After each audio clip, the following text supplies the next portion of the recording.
नमस्कार दोस्तों, बालाजी स्टडी अड्डा में आपका स्वागत है। आज हम देखेंगे सीटेट मैथ पेडागोजी जो सेक्शन है उसके लिए जितने भी यहाँ पर आप पॉइंट देख पा रहे हैं, जिसमें कि जैसे कि अबेकस हो गया, उसके अलावा जियो बोर्ड है, जियो बॉक्स है, टेनग्राम है, जहां से आपके प्रश्न हर बार जो है वो पूछे जाते हैं, व्यवकलन, ग्राफ पेपर, इन सभी के बारे में। और उसके साथ साथ इन पर बेस्ड जितने भी प्रश्न आ चुके हैं उनमें से हम एक एक प्रश्न लेंगे, जिससे क्या होगा कि आपको ये समझ में आएगा कि इन पर बेस्ड प्रश्न जो है वो कैसे आते हैं। तो बहुत ही इंपॉर्टेंट सेशन होने वाला है आज का। इसको पूरा लास्ट तक देखिएगा और जितनी भी चीजें इसमें बताई जाएंगी उनको याद अवश्य कर लीजिएगा। तो चलिए शुरू करते हैं। सबसे पहला जो पॉइंट है अबेकस, उससे तो सबसे पहले बात करते हैं अबेकस, जिसे हम कहते हैं हिंदी में गिनतारा। आपने देखा होगा कि SCERT लेवल पर एक बुक भी चलती है गिनतारा नाम से, तो वहां से भी आप समझ सकते हैं। इसका चित्र आप देखेंगे तो आपने शायद इससे पहले कभी देखा होगा। इसमें जो छोटे छोटे आप मोती देख पा रहे हैं, इसका यूज जो है जोड़ घटाना अलग अलग लेवल पर आप कर सकते हैं। गुणा करना, जो छोटे लेवल के गुणा होते हैं उनको लेकर यहाँ पर बताया जा रहा है। तो आप ये सोच सकते हैं कि प्राथमिक स्तर पर थोड़ा सा जो छात्र हैं उनमें रुचि बनी रहे, उसके लिए गिनतारा जो है उसका यूज जो है वो किया जा सकता है। इसका जो डेफिनेशन है वो आप किस प्रकार कह सकते हैं कि अबेकस जो है वो गणितीय तथ्यों जैसे कि जोड़ घटाना आदि सिखाने में उपयोग किया जाता है। और ये भी ध्यान रखिएगा कि इसका सबसे पहला जो है आविष्कार चाइना में जो है वो हुआ था। ये चीज ध्यान में रखिएगा। वैसे पूछी नहीं जाती है, परंतु ये थोड़ा सा अलग पॉइंट है, इसलिए आपको पता होना चाहिए। चलिए अब देखते हैं कि इस पर बेस्ड जो है वो क्वेश्चन किस प्रकार से पूछा जा सकता है। उसको आपको समझना ज्यादा उपयोगी है, क्योंकि प्रश्न ही सबसे ज्यादा इंपॉर्टेंट है, थ्योरी आपसे नहीं पूछी जाती है। तो प्रश्न आपका यह है कि कक्षा 2 के जो विद्यार्थी हैं उनको अबेकस सहायता नहीं करता है। एक चीज हमेशा ध्यान रखिएगा, मैं हमेशा कहता हूं जहां पर नहीं लिखा उसको सबसे पहले टिक कर लिया करिए, नीचे लाइन खींच लिया करिए या गोला बना लिया करिए। क्यों? क्योंकि वो चीज यदि आपने मिस कर दी प्रश्न में तो आप जो है वो गलत कर देंगे। क्योंकि सीटेट में सबसे ज्यादा प्रश्न इन नहीं पर आधारित आते हैं। 4 ऑप्शन है।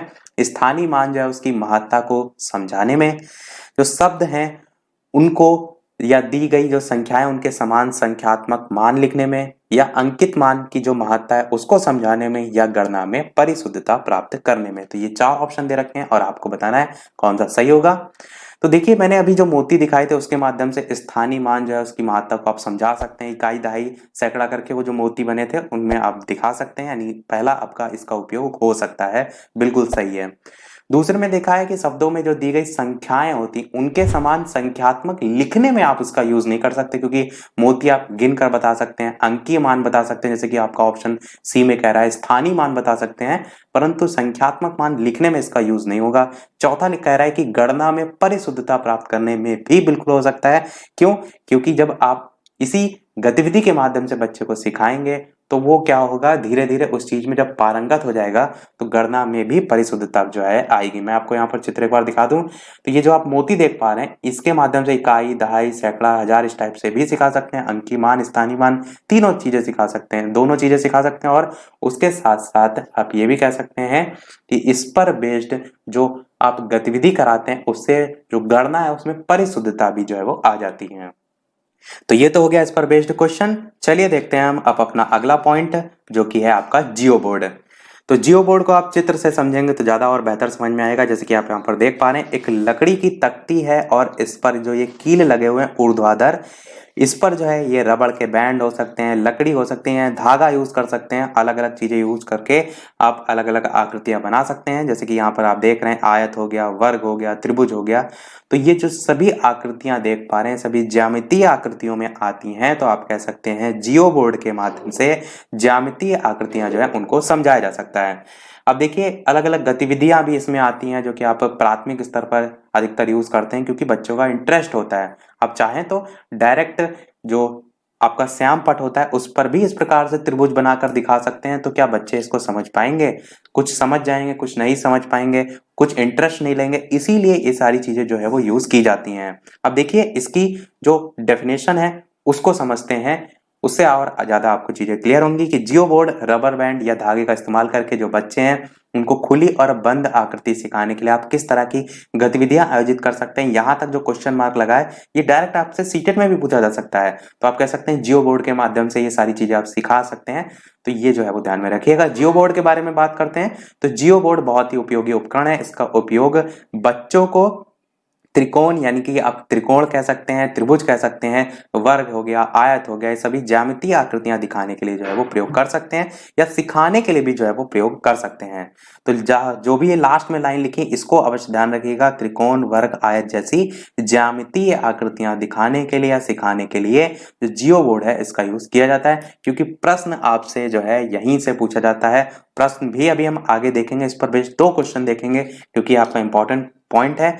तो ये जो है आपने चित्र देख लिया, आप चलिए देखते हैं इस पर आधारित प्रश्न। तो ये है आपका प्रश्न इस पर बेस्ड है कि कक्षा 2 जो है उसके शिक्षार्थियों को सरल आकृतियां, उसके लंबे और किनारे से परिचय कराने का सबसे उत्तम उपकरण जो है वो क्या होगा। तो ये जो है इस पर बेस्ड 4 ऑप्शन है और आपने टॉपिक को समझा है तो बिल्कुल गलत नहीं होगा। तो बिल्कुल आपका ऑप्शन नंबर बी जियो बोर्ड जो है वो सही हो जाएगा। कक्षा 2 मैंने सबसे पहले कहा प्राथमिक स्तर के लिए आप यूज करते हैं, सरल आकृतियां हैं उसके लंबे और किनारे जो है उनसे परिचय कराने के लिए सबसे बेस्ट जो है ऑप्शन जियो बोर्ड होता है। अन्य ऑप्शन जो देख पा रहे हैं ये भी लगभग सही होते हैं, परंतु कक्षा 2 को लेकर पूछा गया, यहाँ पर ये पॉइंट को आप हमेशा ध्यान रखिएगा। एक और प्रश्न देखते हैं जिससे और ज्यादा आपको क्लियर हो पॉइंट। तो दूसरा प्रश्न इसी पर बेस्ड है कि जियो बोर्ड किसके शिक्षण का एक प्रभावी साधन जो है वो होता है। तो जो डेफिनेशन आपने पढ़ी उसको आपने ध्यान से समझा तो बिल्कुल आप सही टिक कर ले जाएंगे। 4 ऑप्शन दे रखे हैं, ज्यामितीय आकृतियां और उनकी विशेषताएं, द्विविम और त्रिविम आकृतियों में अंतर, द्विविम मतलब 2 डायमेंशनल और त्रिविम मतलब 3 डायमेंशनल, उसके बाद सममित जो है उसकी अवधारणाएं, और लास्ट में आधारभूत जो ज्यामितीय अवधारणाएं हैं जैसे कि किरणें, रेखाएं और कोण। ये 4 ऑप्शन दे रखे हैं, आपको बताना है कौन सा सही होगा। तो बात कर लेते हैं उत्तर की। बिल्कुल आपका ऑप्शन नंबर ए ही सही होगा कि जियो बोर्ड के द्वारा ज्यामितीय आकृतियां और उनकी जो विशेषताएं हैं आदि का शिक्षण किया जाता है। तभी मैंने आपसे कहा था जो ज्यामितीय आकृतियां यहाँ पर वर्ड लिखा है इसको अवश्य ध्यान रखिएगा। अब इन आकृतियों में जैसे कि आयत हो गया, त्रिभुज हो गया, वर्ग हो गया, ये सभी जो है वो आ जाएगा। प्रश्न आपसे डायरेक्ट यहाँ से ये भी पूछा जा सकता है जैसे कि कोई एक आकृति ले ली त्रिभुज की, इसकी अवधारणा को स्पष्ट करने के लिए प्राथमिक स्तर या कक्षा 2 पर सबसे बेहतर तरीका कौन सा है, वहां पर आपको जियो बोर्ड ऑप्शन में देखने को मिलेगा। तो जो है वो एकदम टिक कर लीजिएगा। और देखिए ये प्रश्न आपका 21 सितंबर 2014 को सीटेट में जो है वो पूछा भी गया था। चलिए देखते हैं अब हम अपना अगला पॉइंट। अगला पॉइंट है आपका जियो बॉक्स या ज्यामितीय बॉक्स। वहां पर था आपका जियो बोर्ड, ये है जियो बॉक्स। थोड़ा सा ही डिफरेंस है परंतु वो एकदम अलग है, यहाँ पर ये अलग है। जियो बॉक्स की बात करते हैं तो आपने देखा अवश्य होगा, जी हाँ बिल्कुल यही है जियो बॉक्स। कुछ लोग देख के हंसी आ रही होगी क्योंकि जियो बॉक्स जब तक आपने नहीं सुना है तब तक आपको लगता है कि ये कौन सा कठिन वर्ड आ गया है, परंतु यही जियो बॉक्स होता है जो आपने बचपन में यूज भी अवश्य किया होगा, जिसमें आप देखते हैं कटर, पेंसिल, चांदा, स्केल, प्रकार सारी चीजें जो है वो होती हैं। इसके आप डेफिनेशन भी इस प्रकार से बता सकते हैं कि ज्यामिति से संबंधित जो गणितीय उपकरण होते हैं वो इसमें जो है वो रखे जाते हैं। प्रश्न भले ना इससे पूछा जाए परंतु ऑप्शन में यदि आपको देखने को मिलेगा तो आप उस ऑप्शन को काट सकेंगे कि उससे बेस्ड, उस पर बेस्ड क्वेश्चन पूछा गया है या उससे अलग। और यहाँ पर इसी को ज्यामितीय बॉक्स के भी नाम से जाना जाता है, ये भी ध्यान में रखिएगा। पूछा अधिकतर जियो बॉक्स से नाम से ही जाना जाता है क्योंकि ज्यामितीय बॉक्स से आप समझ जाएंगे कि इस बॉक्स को लेकर जो है वो बात की गई है। चलिए देखते हैं हम अपना अगला पॉइंट जो कि है 10 ग्राम। और इसके अलावा वीडियो पसंद आ रहा हो तो वीडियो को लाइक भी अवश्य कर दीजिएगा क्योंकि इस वीडियो को बनाने में बहुत सारी मेहनत लगी है, इतनी सारी चीजें ढूंढी है मैंने, एक साथ आपको प्रोवाइड कराई है। तो वीडियो को लाइक और उसके साथ साथ शेयर अवश्य कीजिएगा। जितने भी लोग सीटेट देने वाले हैं, उनका अगला सीटेट है, उन सभी के साथ शेयर अवश्य कीजिएगा ताकि सभी को जो है वो हेल्प मिल सके। तो चलिए देखते हैं 10 ग्राम के बारे में। तो चित्र सबसे पहले देखिए 10 ग्राम में जो आप देख रहे हैं फॉक्स, रैबिट, डॉग, ट्री, इस टाइप से जो ये चित्र बने हुए, ये जो अलग अलग कलर देख पा रहे हैं ये अलग अलग टुकड़े होते हैं। अब आपको क्या दिया गया, अलग अलग टुकड़े दे दिए गए, उससे जोड़कर आप किसी प्रकार की चीजें ये बना सकते हैं, वही आपका 10 ग्राम हो जाएगा। डेफिनेशन देखते हैं जिससे और ज्यादा क्लियर चीजें हो कि 10 ग्राम जो है वो चीन की एक पुरानी पहेली है। 10 ग्राम के अलग अलग जो टुकड़े हैं उनसे हम कई जानवरों, इंसानों और चीजों की आकृतियां बना सकते हैं। तो जो लास्ट पॉइंट लिखा है इसको ध्यान अवश्य रखिएगा कि 10 ग्राम के माध्यम से अलग अलग या उसके जो टुकड़े हैं उससे हम कई जानवरों, इंसानों और चीजों की आकृतियां बना सकते हैं। तो क्रिएटिविटी के लिए सबसे बेस्ट हो जाएगा आपका ये 10 ग्राम। तो ये ध्यान रखिएगा, चित्र से और ज्यादा आपको समझ में जो है वो आ रहा होगा। अब इस पर बेस्ड एक क्वेश्चन देखते हैं जिससे कि आपको और ज्यादा क्लियर हो। और जो इससे पहले वाला टॉपिक था हमारा जियो बॉक्स, वो इजी था, उसमें ऑप्शन में देखने को मिलेगा, आप समझ जाएंगे, इसलिए हमने उस पर बेस्ड प्रश्न जो है वो नहीं देखा। तो प्रश्न देखते हैं इस पर बेस्ड, जो कि है प्रश्न आपका कि प्राथमिक स्तर पर जो 10 ग्राम है वो बिंदु के खेल, प्रतिरूप इत्यादि का प्रयोग विद्यार्थियों की सहायता करता है। तो किसमें सहायता करता है वो जो है वो पूछा गया है। क्या मूलभूत जो संक्रियाएं उनको समझने में सहायता करता है, क्या स्थानिक समझ की योग्यता में वृद्धि के लिए करता है, क्या संख्याओं की तुलना का बोध विकसित करने में करता है, या परिकलन जो कौशल है उनके संवर्धन में जो है वो करता है। तो बहुत ही अच्छा प्रश्न है, आपको बताना इन चारों में से कौन सा सही होगा।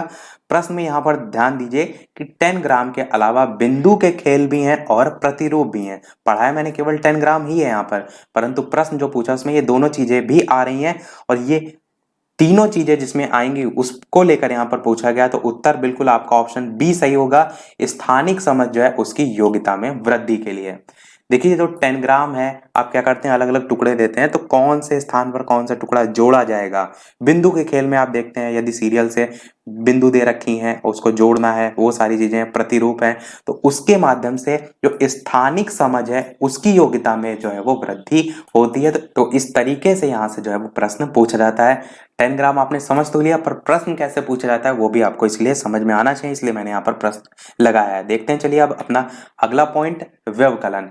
देखिए व्यवकलन जो है उसी को हम कहते हैं घटाना, परंतु जब आपको व्यवकलन लिखा देखने को मिलता है तब आप कंफ्यूज हो जाते हैं कि यहाँ पर क्या लिखा हुआ है। तो ध्यान रखिएगा, व्यवकलन को ही जो है वो घटाना कहते हैं। और इसकी बात करते हैं कि इस पर बेस्ड क्वेश्चन कैसे पूछा जाता है। तो यहाँ पर आप प्रश्न देख पा रहे हैं, शून्य की अवधारणा का परिचय किस संक्रिया के द्वारा उत्तम रूप से दिया जा सकता है। 4 ऑप्शन दे रखे हैं, गुणन, विभाजन, योग या व्यवकलन। अब देखिए यहाँ पर तो व्यवकलन मैंने पढ़ाया था, तो उत्तर तो आपका व्यवकलन ही होगा, ये तो आपको क्लियर समझ में आ गया होगा, परंतु क्यों होगा इसको समझिए। प्रश्न में क्या कह रहा है कि शून्य का आपको कंसेप्ट बच्चे को क्लियर करना है, वो शून्य को समझ सके। तो आप कैसे समझाएंगे, बच्चे को समझा रहे हैं तो प्राइमरी लेवल को लेकर या प्राइमरी लेवल को ध्यान में रख के समझाएंगे कि टॉफी है, इस टाइप के उदाहरण देंगे, 2 पेन का उदाहरण देंगे, तो बच्चे से कहेंगे कि उसके पास 2 टॉफी हैं इस प्रकार से या 2 पेन है इस प्रकार से, और किसी ने उससे यही दोनों पेन जो है वो ले लिए, तो उसके पास कितने बचे हैं। तो बच्चा कहेगा 0 बचे। तो ये जो लेना है या कह सकते हैं उसमें से घटा देना है, तो आप यही व्यवकलन ही तो उसे समझा रहे हैं, तो घटाने के बाद ही तो वो 0 प्राप्त हुआ। इसलिए आपका ऑप्शन जो है वो डी जो है वो सही हो जाएगा। आई होप आपको समझ में आया होगा कि जब प्राथमिक स्तर पर आप सिखाएंगे तो घटाने को आप क्या करते हैं, दैनिक जीवन से जोड़ के सिखाते हैं। 2 टॉफी हो गया, 2 पेन हो गया, कि एक किसी बच्चे ने जो है आपके पास 2 टॉफी हैं, किसी ने ले ली, तो आप शून्य की अवधारणा समझाएंगे तो उसी के माध्यम से समझाएंगे। यही चीज आपसे जोड़ पूछा गया होता, तब आप क्या करते, आप 2 टॉफी और थी, 2 टॉफी और देते, तो यहां से आप जोड़ की अवधारणा को भी समझा सकते हैं। तो इस व्यवकलन से आप व्यवकलन तो सिखा ही रहे हैं, यानी कि घटाना तो सिखा ही रहे हैं, साथ ही साथ में शून्य की अवधारणा को भी स्पष्ट कर रहे हैं। चलिए बढ़ते हैं हम अपने अगले पॉइंट की तरफ, जो है आपका ग्राफ पेपर, और ये हमारा लास्ट जो है वो पॉइंट होगा। ग्राफ पेपर काफी बार पूछा जाता है, सबसे पहले आपने देखा तो ग्राफ पेपर अवश्य होगा, साइड में आप देख पा रहे हैं ग्राफ पेपर बना हुआ है।